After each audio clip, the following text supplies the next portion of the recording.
During a meeting of the Home Affairs Select Committee, witness Professor Alexis J. reveals that during her inquiry, none of the 6 police forces she investigated recorded the ethnicity of perpetrators nor victims of grooming gangs.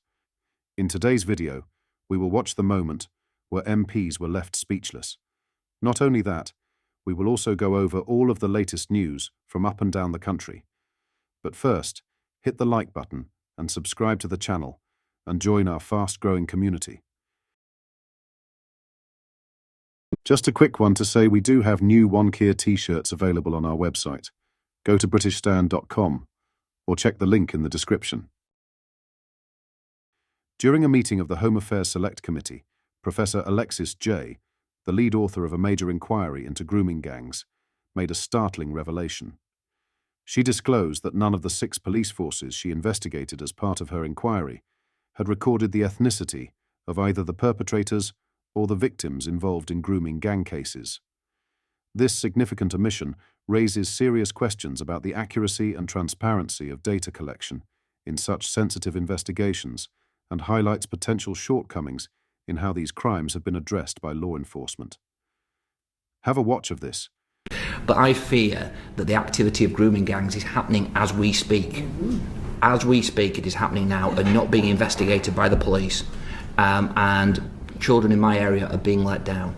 So I just wondered what you feel about that and what the recommendations are directly to the police and the local authorities.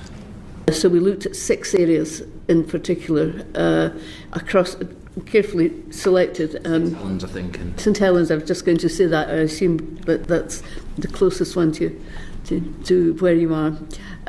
But anyhow, what that revealed, well, there were two really important issues.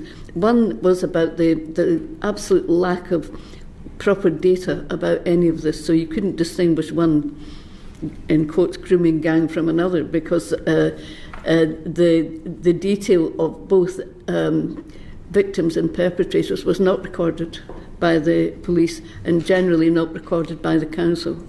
So ethnicity was not recorded, for example, but nor was any other information. Now, we weren't clear exactly why, in the conduct of this study, why there were these omissions, because none of the areas did it, of the 6.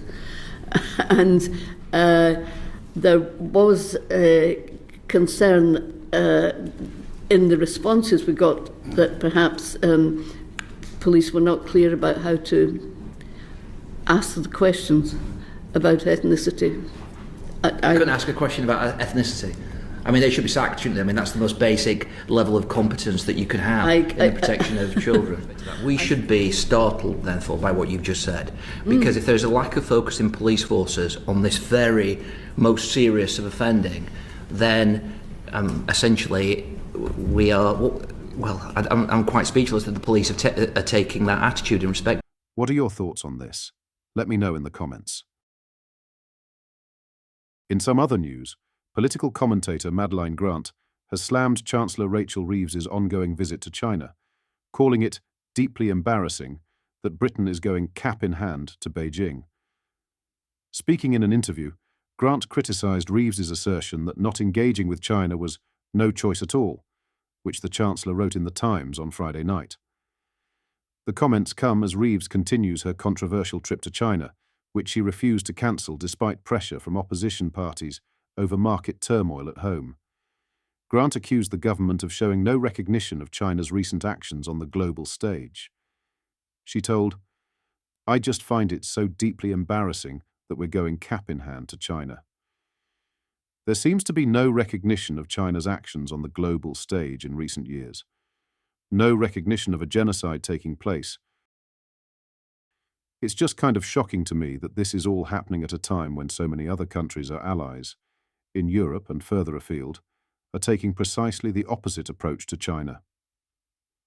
The Chancellor flew to China on Friday, accompanied by Bank of England, Governor Andrew Bailey, and other senior executives.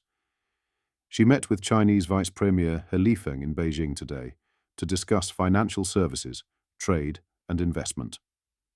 The Treasury said making working people across Britain secure and better off would be at the forefront of Reeves's mind during the visit. While in Beijing, Reeves also visited British bike brand Brompton's flagship store before heading to Shanghai for talks with business representatives. The visit marks the first UK-China economic and financial dialogue since 2019. The visit is part of Labour's strategy for a pragmatic policy with the world's second-largest economy. Prime Minister Keir Starmer was the first British leader to meet with China's President Xi Jinping in 6 years during the G20 summit in Brazil last autumn. The approach marks a shift from the previous Conservative government's stance, which had taken a more robust position on differences with China. Labour's new direction particularly focuses on human rights, Hong Kong, and allegations of Chinese espionage.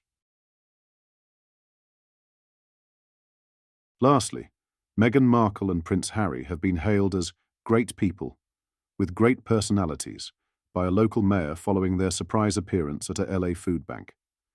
It is the first time the couple have publicly stepped out together since mid-last year. Two of Prince Harry and Meghan Markle's notable joint appearances came in May during a visit to Nigeria and in August on a trip to Colombia. Since then, the Duke and Duchess of Sussex have opted for solo engagements to focus on their specific audience demographic.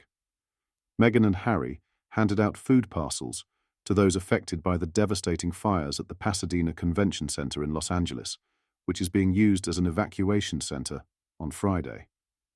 The royals spoke with the mayor of Pasadena, Victor Gordo, who praised the pair for their support. He said, "They really buoyed the spirits of the first responders."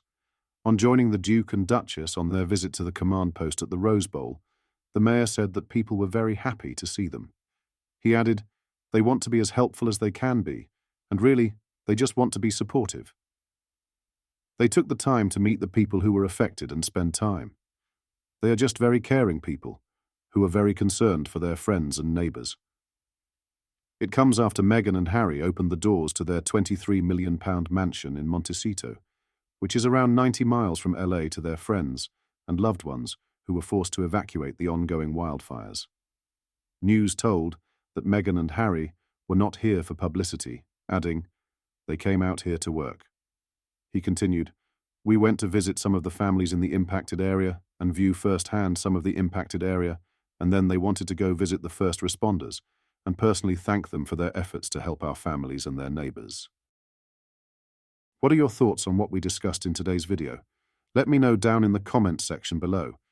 If you've not yet already, make sure you do drop a like on this video and subscribe to the channel for more British political content. Thank you, take care, goodbye.